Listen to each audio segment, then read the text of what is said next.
राज्यासह देशात लव जिहाद, वोट जिहाद, कॉर्पोरेट जिहाद सुरू आहे. ही जिहादी वृत्ती संपवण्याची जबाबदारी केवळ प्रशासनाचीच नाही तर तुमची आमची सुद्धा आहे.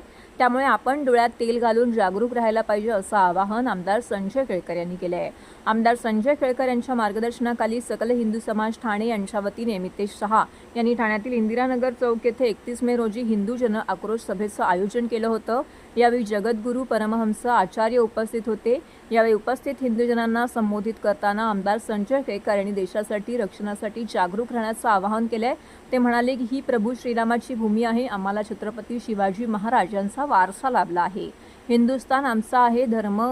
हिंदू धर्म हा सनातन धर्म असून हिंदू लोकांनी कधीच कुणावरती आक्रमण केलं नाही. आपण कुणाला छेडत नाही, पण कोणी आपल्याला छेडलं तर त्याला सोडायचं नाही असं आवाहन यावेळी केळकर यांनी केले आहे. राज्यासह देशामध्ये लव जिहाद, वोट जिहाद, कॉर्पोरेट जिहाद सुरू आहे. हिंदू मुलींना आमिष दाखवून कधी बळजबरीने हिंदू धर्म सोडण्यास भाग पाडलं जात आहे. त्यांच्या हत्या केल्या जात आहेत. ही जिहादी वृत्ती संपवण्याची जबाबदारी केवळ प्रशासनाची नाही तर तुमची आमची हिंदू बांधवांची आहे.